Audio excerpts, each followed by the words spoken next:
Chers amis, chers abonnés, bonjour. Aujourd'hui, un thème que j'ose espérer vous affectionnerait. Pourquoi sommes-nous attirés par les personnalités narcissiques? Autrement dit, pourquoi sommes-nous attirés par les pervers narcissiques? Quand je dis nous, c'est qui nous? Ben nous, ce sont les bons névrosés. C'est quoi la névrose? Tout le monde en parle sans finalement en connaître réellement sa définition. D'ailleurs, en existe-t-il réellement une définition de la névrose? Je ne suis pas persuadé qu'il en existe une réellement. Mais en tout cas, il y a une idée centrale, il y a une idée clinique centrale derrière tout ça. La névrose, c'est une organisation psychique, à part entière. Elle a d'ailleurs figuré dans les premières moutures du DSM, ce que d'ailleurs le DSM aujourd'hui se targue bien de faire, de sortir de ces notions psychanalytiques, névrose, psychose, perversion, état limite, puisque maintenant le DSM est un savant assemblage de signes et de symptômes. La névrose, c'est une affection psychogène. La névrose, comme toute organisation psychique, trouve ses racines dans la période infantile. Cette organisation infantile trouve ses racines dans un compromis entre le désir et l'interdit. Désir libidinal, pulsionnel, et l'interdit incarné par la structure surmoïque. L'incarnation étant la deuxième topique freudienne. La névrose, c'est une organisation psychique, parmi d'autres. Elle est le fruit, elle est la résultante d'un conflit psychique. C'est un moyen de s'arranger, de liquider ce conflit psychique. Intrapsychique même, je devrais dire. La névrose, c'est un compromis, c'est un consensus. C'est une organisation qui représente finalement une solution du sujet, c'est-à-dire de la personne, par rapport au conflit qu'il rencontre avec son environnement extérieur. C'est bien résumé, c'est mal résumé, c'est trop résumé, c'est pas assez résumé. C'est l'idée qu'il est souhaitable de saisir, de comprendre et de retenir sur l'organisation névrotique de l'être humain. La plupart des gens qui ornent cette société présentent une organisation psychique névrotique. Elle débouche sur, en général, un triptyque des symptômes, la phobie et l'obsession. Ce sont trois signes cliniques qui incarnent particulièrement la névrose, une organisation névrotique. Un petit like si la vidéo vous a convenu, un abonnement si le contenu des vidéos de la chaîne vous convient. La manière dont va être traitée la vidéo sur pourquoi sommes-nous attirés par les personnalités narcissiques s'explique dans la structure psychique du névrosé, de celui qui effectivement est attiré par le pervers narcissique et qui malheureusement tombe dans le piège et qui met un certain nombre de temps, et d'une à se rendre compte et de deux à en sortir. Tout ne se résume pas bien évidemment qu'à ça, puisqu'on va retrouver effectivement ce dont on a déjà parlé dans d'autres vidéos, notamment la dépendance affective, bien évidemment, mais on va surtout retrouver une structure psychique névrotique. Freud disait que le névrosé, c'est le négatif de la perversion, d'une structure psychique élaborée, structurée, dans la forme de la perversion. Autrement dit, le névrosé, c'est l'opposé, c'est une structure psychique opposée à celle de la perversion. Pourquoi je vous parle de la perversion? Vous l'avez compris. Le pervers narcissique, il a effectivement une structure qui est plutôt, c'est pas plutôt, qui est totalement étiquetée en tant que telle, comme étant une organisation psychique sous forme de perversion. Alors la perversion, elle a deux prismes possibles. Elle a la perversion au sens sexuel du terme, qu'on appelle bien les perversions. Voilà, une personnalité pervers au sens de la perversion, au sens de la sexualité du terme. Et on a donc le pervers également, puisque perversion égale le pervers, la perversion, les perversions, le pervers, donc une personne émanant de la structure de la perversion. Effectivement, on a la perversité. La perversité, c'est ce qui est une relation à l'objet non sexuelle. Donc on rentre dans du relationnel.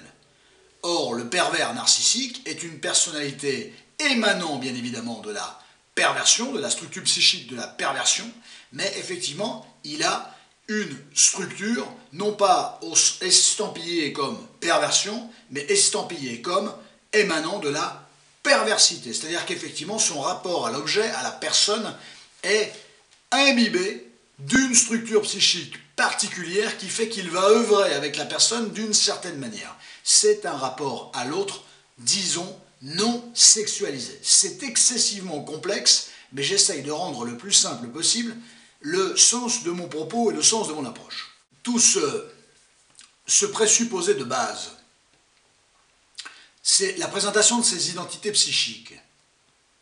Elle n'est pas anodine parce qu'elle est elle-même susceptible de répondre au pourquoi de l'attrait et de ce qui explique pourquoi le névrosé est très sensible aux arguments présentés par le pervers narcissique. À partir du moment où Freud disait que la névrose était une structure qui se situait à l'opposé de celle de la perversion, autrement dit du pervers narcissique.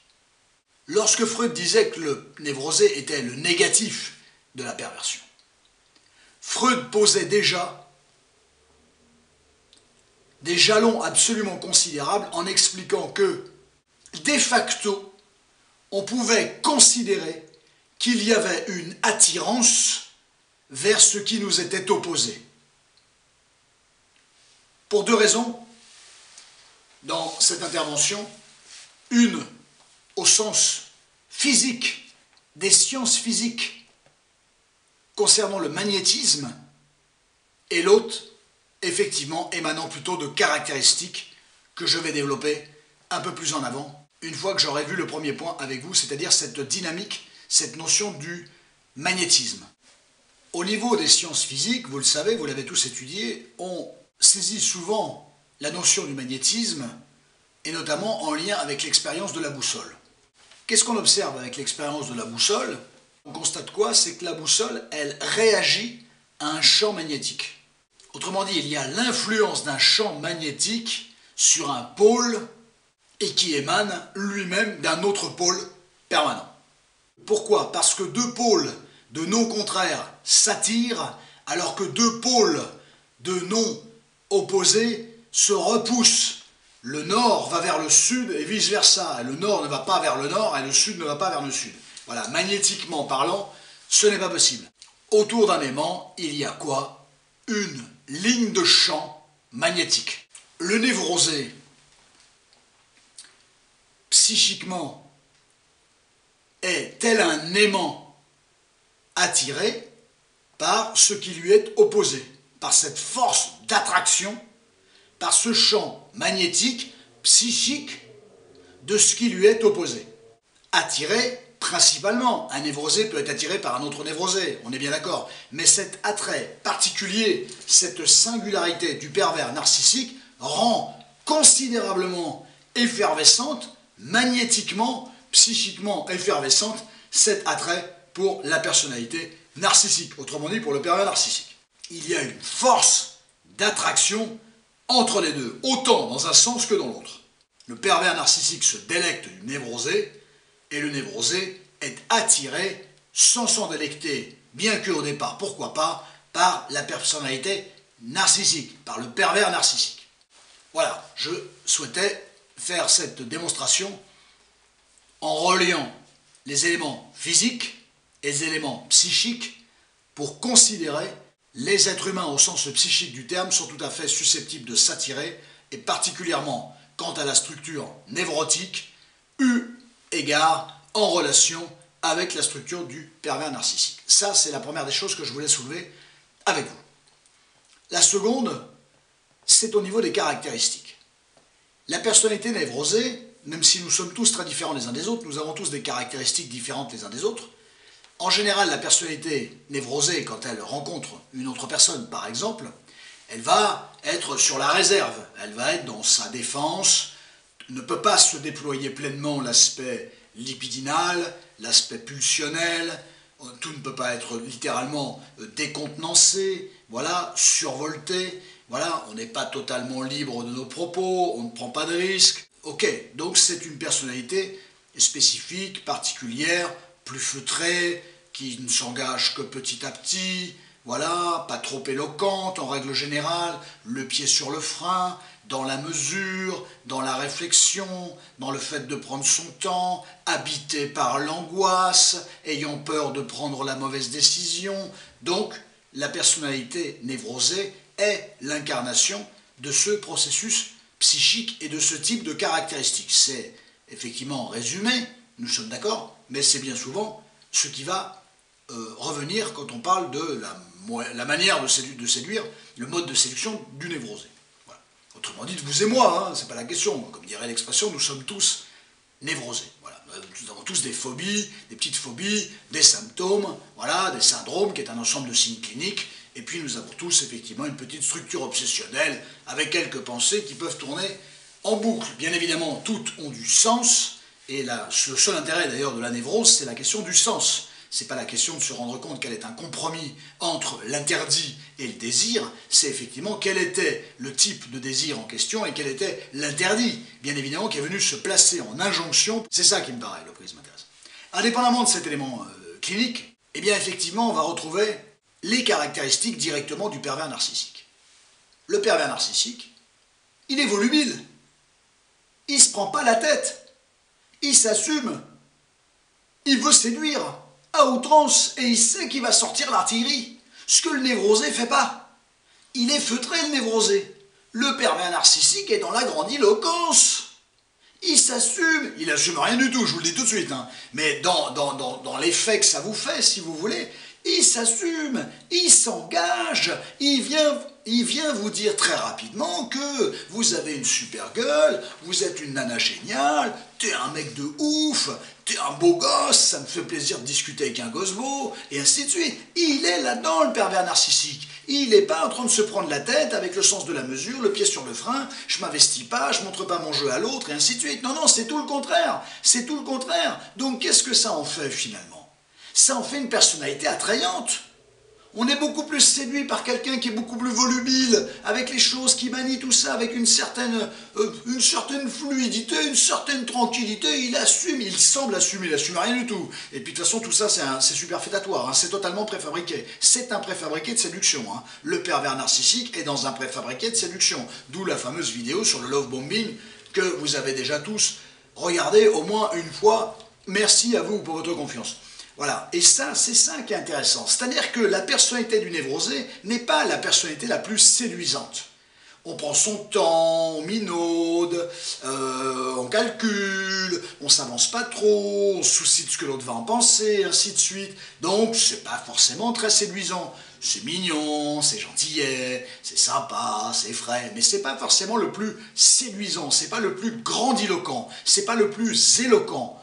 Or, le pervers narcissique, vous êtes en train de le comprendre, je suis content de ça. Lui, il est dans la grandiloquence. Lui, il est dans l'éloquence. Ce qui compte, c'est que ça se voit et que ça se voit vite. Voilà, et que ça frappe et que ça marque. Voilà, il est dans le système Tomahawk. Voilà, il vous envoie le truc et il faut qu'il y ait un impact tout de suite. Voilà, il n'a pas de temps à perdre, lui. Il a son ego à nourrir et il a besoin de votre narcissisme. Donc, j'ai pas de temps à perdre. Moi, tu comprends. Voilà, le pervers narcissique, il passe pas 3 soirées à commencer à vous balancer des bonnes nouvelles et de l'agrément vous concernant. Non, il n'est pas névrosé. Lui, il a besoin très vite de savoir si vous allez répondre oui ou non à sa problématique et si vous allez pouvoir gonfler son ego. Qu'est-ce que ça veut dire tout ça?